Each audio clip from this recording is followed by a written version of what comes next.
Come with me and you'll be in a world of pure imagination. Take a look and you'll see into your imagination.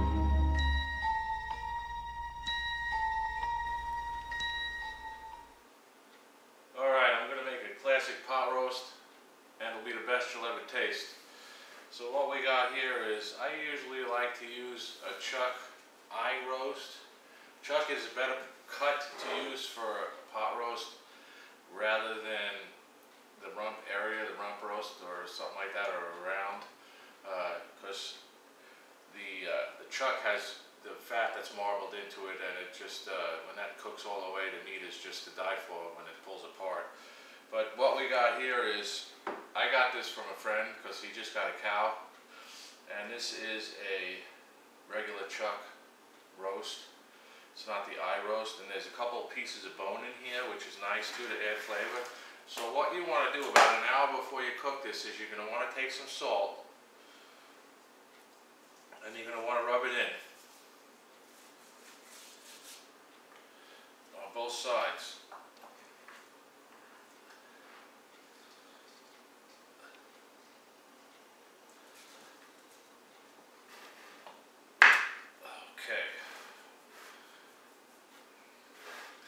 And I'll be back in about an hour and I'll show you how I prepare this. Oh yeah, babe. I'll be back.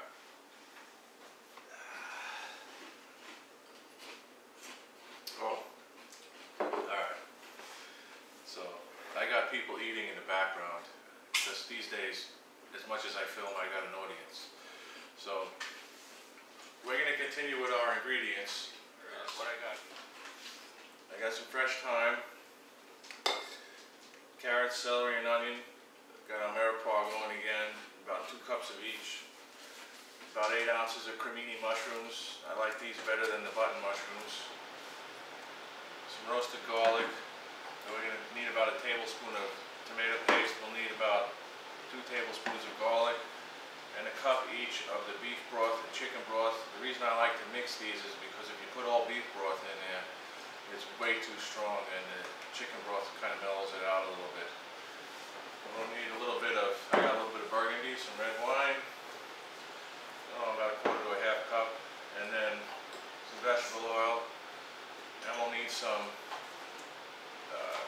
aluminum foil for later. And we'll need about a cup and a half of water. And some salt, kosher salt, some regular sugar, and some black pepper, and maybe another beer, depending on how I feel. So we've still got this marinating with the salt. It's almost been an hour, so I'm going to get ready to saute this stuff on the stove and add it to the Dutch oven. You will also need a 6-quart Dutch oven that's back there, and I'll reset and show you how to put all this in there. I'll be back in a little bit.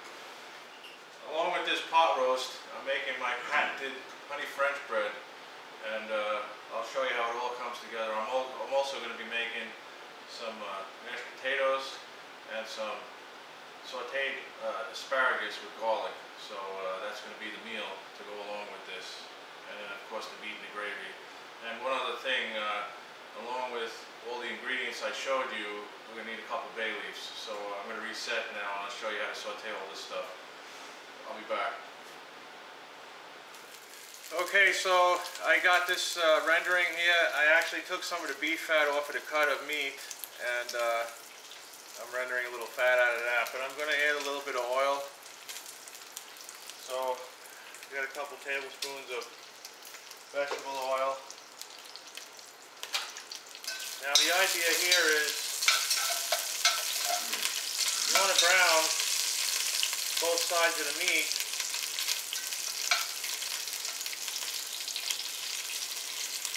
so that you get some good flavor in there. So now I'm going to take this fat out and I'm going to put the meat in.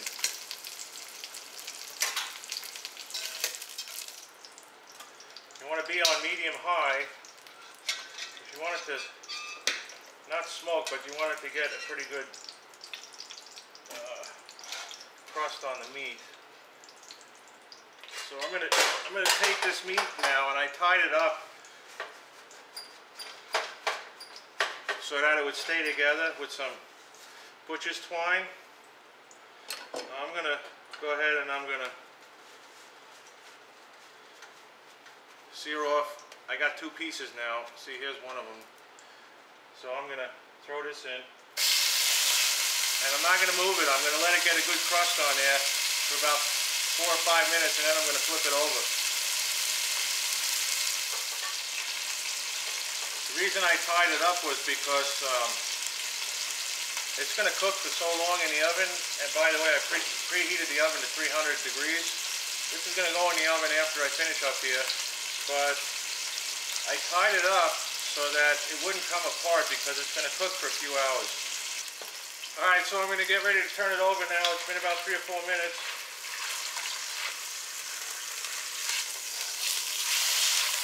Oh yeah.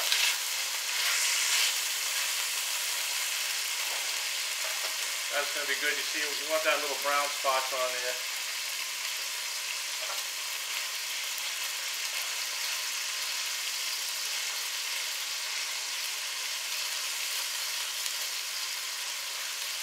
Okay, I got the meat brown now. And what I'm going to do next is, you want to have the heat just so that it browns the meat but doesn't burn any of this, because this is where all the flavor is. So we're going to add now the carrots, celery, and onion.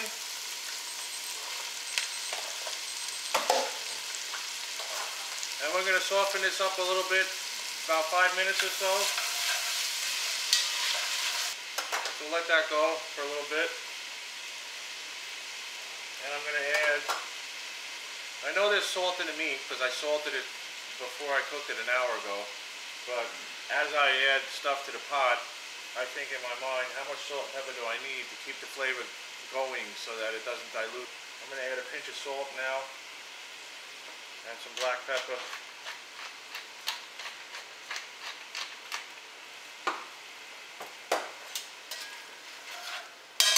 Actually, I'm going to turn this up a bit. I want to speed it up here.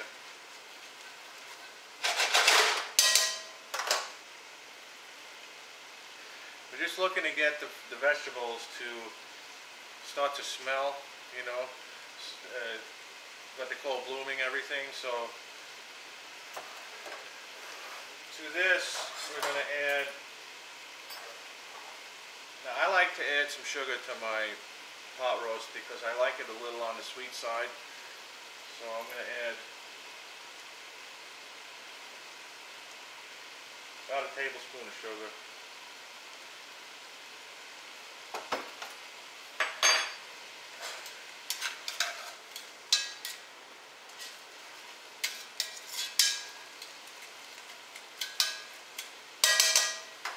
I'm also going to add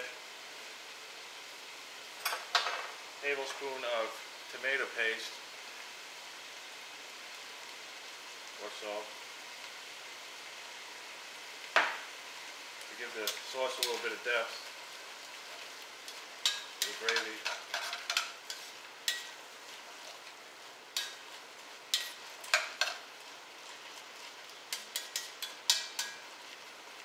And I'm going to add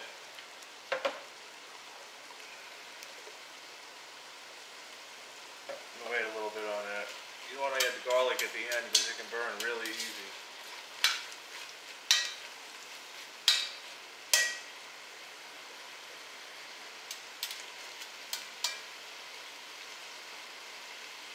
And now I'm starting to smell everything. All those nice brown bits are off the bottom of the pan.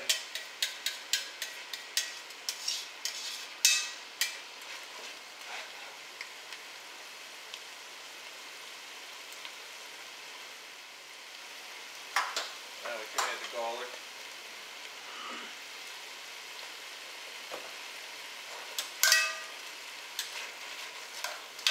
Once I start to smell the garlic, about 30 seconds.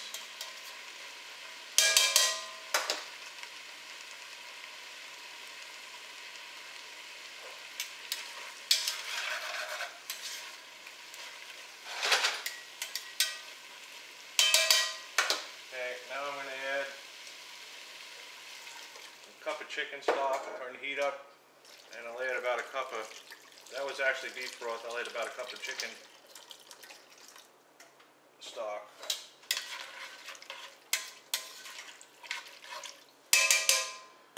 And I'm also going to add a couple bay leaves and a handful of fresh thyme. Bring this to the boil. Now I don't like to cook the potatoes and all that crap in here at the end because to me the vegetables just taste weird coming out of here. The way I do it is all I do is I make this with the meat, and then I make a gravy, so you have the meat when you're done and you have the gravy, and then you make your potatoes and your vegetables on the side.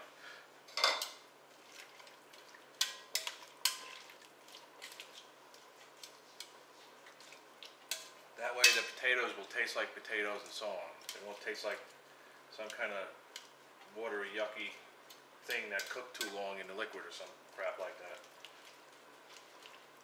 Yeah, I'm gonna probably edit that part out. Okay, so this is getting ready to come to the boil, so now I'm gonna add back in the meat.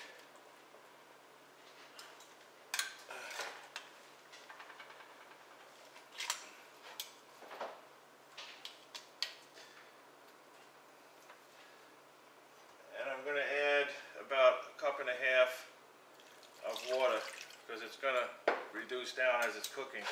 Okay, so, and the juices that came out of there.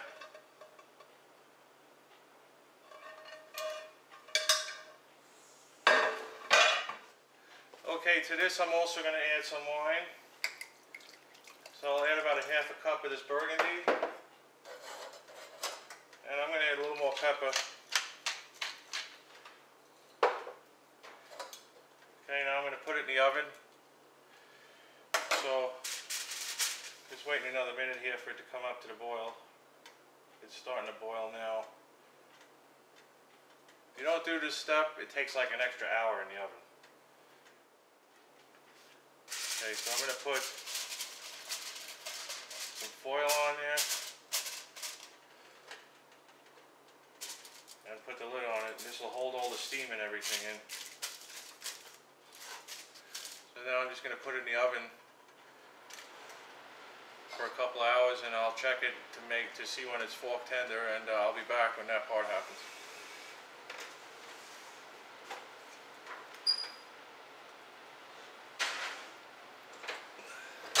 Okay, so the meat has been cooking for about, let's see, 3.5 hours.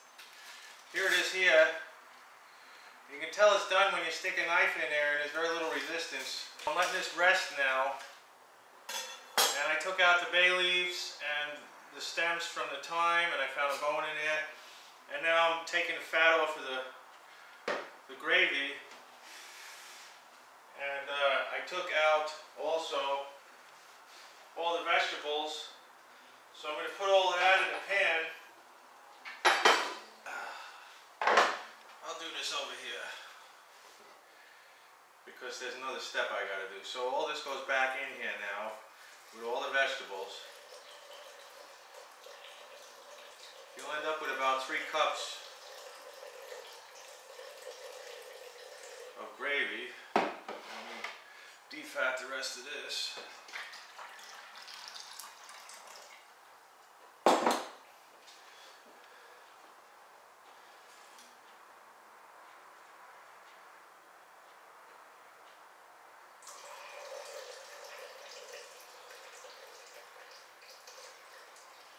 And I'm going to bring this up to the boil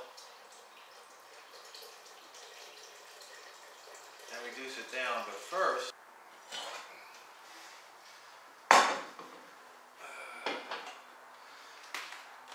I'm going to take the boat motor and I'm going to puree it.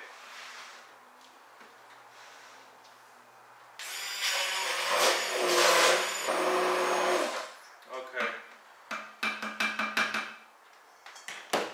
So I'm going to bring this up to the boil, and I'm also going to throw the mushrooms in there at this point and let it reduce down. I'm just going to be very informal here. So let's cut all these strings off.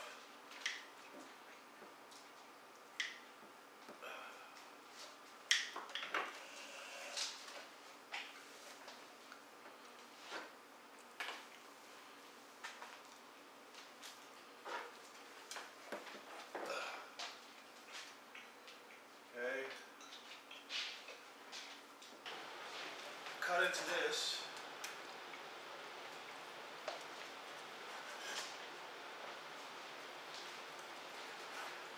Put a big chunk on there. Take some gravy.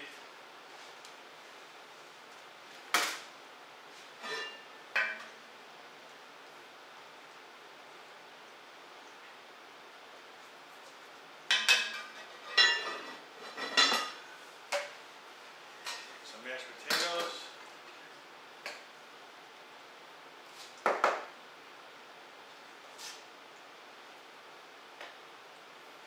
Max, can you open that?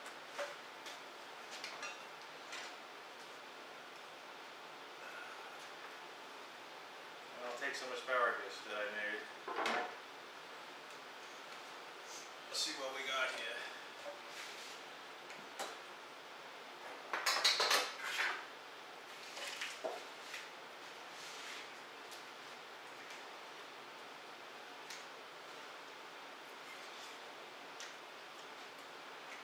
Oh man.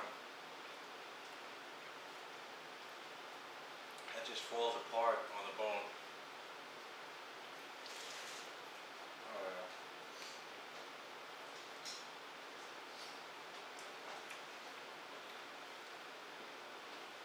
Yeah, you don't even need a knife.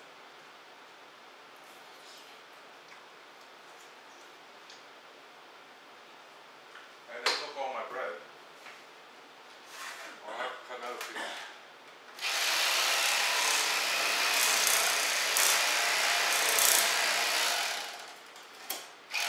Yeah, cut a double thick slice like you get in the steakhouse. Let's try this now.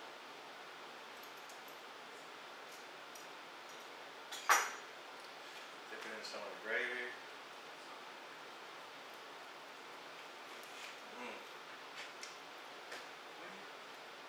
Why do you get to eat right now? What do you eat? So there you have it. Pot roast, asparagus, mashed potatoes,